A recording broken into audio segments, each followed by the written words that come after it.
Baik,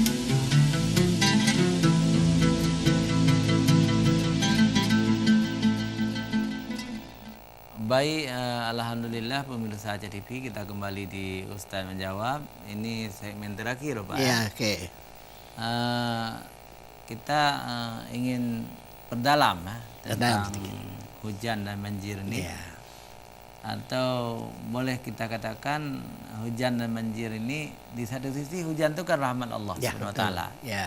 Dengan hujan itu tanah subur, Ya. kita tumbuh dan buah-buahan dan sebagainya. Ya. Tetapi kadang-kadang bisa jadi malapetaka ketika banjir mengamuk, banjir bandang dan sebagainya ya. Betul sekali itu. Jadi banjir bandang itu atau banjir-banjir yang besar itu akibat ulah tangan manusia Sekali, betul. karena mereka memotong kayu di hutan, tidak ada lagi bendungan alam. Iya, betul. Jadi ini sangat bermanfaat, saya pikir, Pak. Sangat bermanfaat kepada masyarakat Aceh, terutama kepada pemerintah sendiri. Sekali, betul. Janganlah pemerintah terlalu rakus ingin menambah pendapatan anggaran PBA atau PBD, lalu menjual hutan kepada tuki-tuki, HGU. HGU. Akhirnya yang menderita rakyat kecil. Ya. Secara manusia, dia juga menderita juga itu. Tapi karena dia pakai uang banyak, bisa. Ya gitu. Ya. Ya, ini kan sangat sedih begini, Pak. Ya, Ketika banjir-banjir besar di Aceh Barat, Aceh Barat, Singkil, atau Aceh Timur, Aceh Utara. Iya, betul. Ketika rakyat cila-cila menyelamatkan nyawanya, dihantam oleh banjir, bahkan kerbau-kerbaunya, kambing-kambingnya dibawa banjir. Betul sekali. Si tuki kayu itu tidur di hotel, Di hotel. menonton saja. Dan dia tidak merasa bersalah. Ah. Ini kadang-kadang jadi yang sangat kali kita ya. Dia seolah-olah tidak ada, dia tidak menjadi sebab. Nah, ini yang perlu kita harus selagi kita mau masih supaya tenang bumi kita ini, kita menjadi penduduk bumi yang jangan kita cuma pakai istilah baldatun thayyibatu rabbul ghafur, tapi di dalam pekerjaan kita itu menghancurkan ketenangan di muka bumi ini. Memang saya menarik lagi dengan Umi tadi ya, terutama sekali keseimbangan Al-Quran dengan sains tadi. Ini sebenarnya kita ini sudah dipisahkan, Umi, dulu. Ketika kita itu Islam kalah di Andalusia, disitulah dipisahkan ilmu Al-Quran dengan teknologi. Padahal dulu itu semua ilmu, ada 25 ahli-ahli dalam segala macam bidang ilmu Islam sudah tersedia pada saat itu.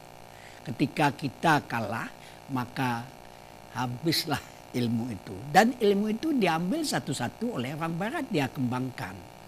Dan yang paling ironisnya, ketika dia mengembangkan Al-Quran, ilahiyahnya itu dihilangkan. Itulah kerja orang kafir. Kerja orang kafir. Jadi seolah-olah tidak ada itu kalimat Allah itu di dalam Al-Quran itu dihilangkan, dia mengambil isinya saja. Seperti sekarang ini, ya kan, banyak juga itu seperti masalah bank syariat, itu kan bank syariat, itu di Barat sudah banyak memakai yaitu cara bank syariat, tapi dia tidak syariat, yang kerjanya ya tidak pakai baju suka-suka gitu segala macam, syariatnya enggak, tapi sistemnya diambil. Itu terakhir, berarti kita itu masih punya kemampuan di dalam untuk membangun dunia ini. Itulah ketika itu. Jadi ini sekarang ini tugas kita seharusnya, hai para sejarah-sejarah, hai profesor-profesor yang muslim, jadikanlah Al-Quran itu sebagai pusat ilmu pengetahuan. Tidak ada satupun teknologi di bumi ini yang tidak tersentuh dengan Al-Quran cikal bakalnya itu. Baik dia itu pesawat. Allah itu sudah katakan, silakan kamu tembus itu langit sana kalau kamu mampu, kan gitu. Itu berarti di situ ada sinyal bahwa kita itu bisa kemungkinan kecuali dengan teknologi, sains dan teknologi itu kuncinya. Jadi sains dan teknologi itulah kunci kita itu untuk bisa yaitu memahami secara tuntas Al-Quran, ayat-ayat Allah yang telah diberikan di dalam Al-Quran. Ketika kita tidak mempunyai teknologi, ya seperti kita zaman dulu, kalau ke sawah ya pakai baja, pakai lemong, kan gitu kan? Iya. Itu tidak peradaban kita. Tapi itu berkembang terus. Sebenarnya itu kalau dari tadi itu ilmu air tadi berkembang terus dia tuh sampai ke traktor, sampai ke segala macam, sampai ke mesin giling padi. Sekarang ini mesinnya potong padi, tanam padi nggak pakai manusia lagi. Itu dari tafsiran Al-Quran. Jangan salah itu. Itu tafsiran Al-Quran dalam bentuk fisik, dalam bentuk dunia kita. Itu tafsiran dari sana dasarnya itu. Ketika orang yang tidak tahu Al-Quran, inilah kepotong dia. Padahal air itu Allah yang turunkan, dia nggak tahu. Dia yang tahu pakai saja. Siapa yang bikin air itu dia nggak tahu. Ini kesalahan. Jadi kita orang Islam harus tahu bahwa itu sumber daripada ilmu pengetahuan, sumber segala sumber apa yang ada di bumi kita ini Allah yang punya. Allah yang jadikan, Dia yang jadikan, Dia yang menentukan. Maka kita itu jangan sampai salah langkah. Kita ini di bumi kita ini hanya sebentar kita tinggal di sini. Akhirnya kita akan kembali. Baru di sana nanti kita kecerdasan nanti kita pakai. Tidak ada artinya lagi, udah cerdas di akhirat. Apa cerdas di sana? Di sini kalau mau cerdas-cerdasan coba. Ya kan? Iya. Di sini kita coba ekosistem bumi yang yang telah Allah berikan ini kita jaga dengan sebaik-baiknya. Kita jadikan supaya anak cucu kita itu bukan melihat gambar gajah saja. Nah, ini nanti anak cucu kita ini gambar gajah dia bilang. Nggak ada lagi gajah. Kayak itu apa? Dinosaurus. Dinosaurus. Itu pun para arkeologi begitu hebat kecerdasannya, dia bisa bayangkan ini makhluk purba ini kan gitu kan. Bisa dia bayangkan. Kita juga gitu nanti. Ini bukan purba, ini makhluk lebih modern tapi di gajah namanya. Demikian itu akibat kesalahan kita. Maka kita yang namanya lingkungan itu kita bersama-sama lah. Baik dia itu seekor semut dengan kita sebagai manusia yang besar, itu semua itu makhluk Allah. Sama-sama kita saling menghargai dan sama-sama saling membutuhkan sebenarnya itu. Katakan saja seperti misalnya bakteri yang halus sekali nggak nampak oleh mata kita, itu pun punya andil di dalam kehidupan kita. Jangan kita pikir itu bakteri itu tidak punya andil. Kalau tidak ada bakteri, itu tidak bisa busuk itu sampah-sampah. Iya, Bapak ini ada SMS. Pak. Silakan. Assalamualaikum warahmatullahi wabarakatuh. Waalaikumsalam. Bapak narasumber yang kami hormati, kami dari pemuda-pemuda yang cinta lingkungan hidup. Alhamdulillah. Alhamdulillah. Dulu waktu kami masih kecil, Pak, di Lebu. Dari orang Lebu nih. Lebu. Sukamamur. Lebu. Oh, Lebu ya, Sukamamur. Ya. Di dalam sungai-sungai kami itu sangat banyak ikan, Pak. Berlebihan. Ya, alhamdulillah. Kadang-kadang masyarakat kami tidak butuh ikan laut. Ikan sungai aja sudah lebih dan sangat enak-enak, Pak, seperti kebare dan landung. Gitu. Iya, betul. Tetapi Pak sekarang nih tidak ada lagi. Yang kecil pun ada. Apa sebabnya, Pak? Mohon penjelasan Bapak. Wassalam Tengku Zulkifli Lebu Sukamamur. Aceh Birun. Aceh. Silakan. Birun. Aceh Birun ya? Birun. Ada Birun ya, alhamdulillah. Iya. Pak Zulkifli, Ustaz Zulkifli ya. Sebenarnya kalau saya tanya kepada Ustaz Zulkifli, sebab dia di Birun, dia benar Aceh. Kayak gitu kan? Kayak gitu. Tapi secara umum sekarang ini bukan di Birun saja. Bukan di Birun saja. Memang saya dulu waktu saya kecil itu kalau pergi sungai itu kalau berat sekilo bawa pulang ikan saya. Kan gitu. Itulah gampangnya kita mencari ikan.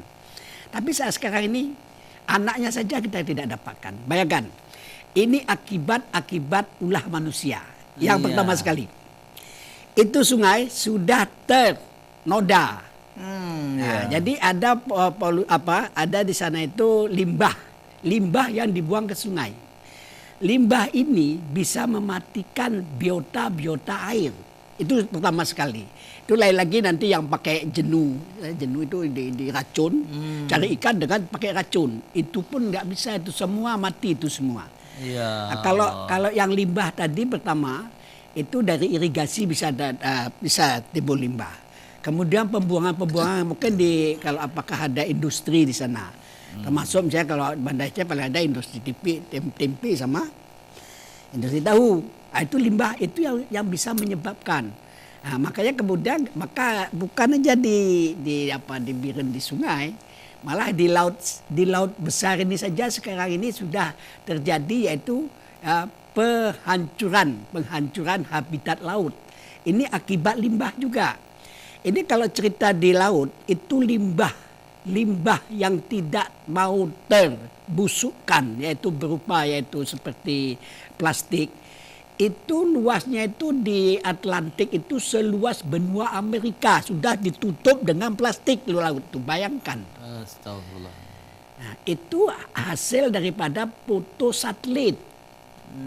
Semakin canggih kita akan tahu semakin banyak kerusakan yang nampak di muka bumi ini. Itu kita kan tidak tahu di laut sana itu berapa tempatnya. Itu biasanya ditutup itu karang-karang tempatnya, biota laut, ikan-ikan dan sebagainya, sejenis dia di situ. Itu pun itu tadi, maka saya katakan mengapa Tuhan jadikan air itu 2/3 dapat darat 1/3, itu ada hubungannya kesetimbangan tadi. Jadi demikian juga tadi itu. Kenapa kalau itu yang jelas kalau memang mau lagi itu supaya itu kalau itu belum Pak Zulkifli belum meninggal, sudah tinggal cerita saja sekarang. Yeah. Kalau anak dan cucu nggak tahu pun apa ikan apa yang ada dulu di situ. Inilah akibat kita itu, kita tidak melestarikan, yaitu bumi kita itu buat anak cucu kita itu secara lestari dan berkesinambungan. Memang Allah sebenarnya ini menjadikan ini supaya dijaga, bukan untuk dirusak. Ada lagi ya? Iya. Sebenarnya ada lagi, tapi Pak waktu sudah meninggalkan kita. Kan, jadi kita ambil kesimpulan ya. Kesimpulan yang pertama, sebagai manusia kita harus menjaga alam, Pak ya. Karena alam ini bisa rusak, lingkungan hidup bisa rusak kalau manusia itu rakus. Zaharal fasadu fil bahri wal bahri bima kasabat aidinas. Dalam surah Ar-Rum tuh Pak, kalau nggak salah ya. Telah terjadi kerusakan di darat dan di laut akibat ulah tangan manusia. Arum juga ya. Arum juga? Iya betul, 48 yang itu 41 detik. Kemudian kita jadikan hujan itu sebagai rahmat. Dalam mana kita mensyukuri sebagai rahmat. Karena hujan itu turun dari langit. Yang menurunkan itu Allah SWT. Fa akhraja bihi minas samarat rizqan lakum. Jadi dengan hujan itu Allah mengeluarkan bibit-bibit, tanaman-tanaman, buah-buahan ya untuk rezeki kepada kita. Maka fala taj'alu lillahi andada wa antum ta'lamun. Jadi kita ini diajarkan oleh Allah untuk tidak mensyarikatkan Allah, tidak menjadi musuh Allah. Pemirsa CTV yang dirahmati Allah SWT, terima kasih kepada Bapak narasumber, Bapak Haji Insinyur Ahsan Jas M.Eng. Ini tidak mudah dapat M.Eng ini. Bapak mendapatkan di India, Pak. Insyaallah ya. Khusus tentang air, Pak. Khusus ya. Dan kalau nggak salah di Aceh mungkin hanya satu orang, Bapak. Ada yang lain? Ada beberapa orang, Pak. Dan jelas langka gitu ya. Baik pemirsa CTV, hanya sampai di sini pertemuan kita. Kita tutup dengan doa ya. Doa kita baca khusus Pak ya. Ya silakan. A'udzubillahi minasyaitonirrajim. Bismillahirrahmanirrahim. Alhamdulillahirabbil alamin hamdan na'mahu wa yukafi'u mazidah. Ya Rabbana lakal hamdu kama yanbaghi lil jalali wajhikal karimi wa 'azimi sultanik. Allahumma salli ala sayyidina Muhammadin wa ala alihi wa sahbihi ajma'in. Ya Allah ya Tuhan kami, berilah kami sadar untuk menjadikan lingkungan hidup kami lingkungan hidup yang sehat, lingkungan hidup yang berbahagia, tidak terjadi persengketaan antara kami dengan binatang-binatang seperti gajah dan harimau. Ya Allah, agar kami bisa hidup aman, tidak saling membunuh dan tidak saling menghancurkan. Amin. Ya Allah ya Tuhan kami, kendalikanlah oleh-Mu ya Allah malapetaka kepada kami. Janganlah terjadi banjir besar, banjir bandang kepada kami. Dan berilah petunjuk kepada pemerintah kami dan toki-toki yang ada di Aceh ini, supaya mereka tidak sembarangan menghancurkan alam. Amin. Yang susah adalah kami rakyat jelata. Rabbana atina fid dunya hasanah wa fil akhirati hasanah wa qina adzabannar. Subhana rabbika rabbil izzati amma yasifun. Wassalamun alal mursalin walhamdulillahi rabbil alamin. Assalamualaikum warahmatullahi wabarakatuh.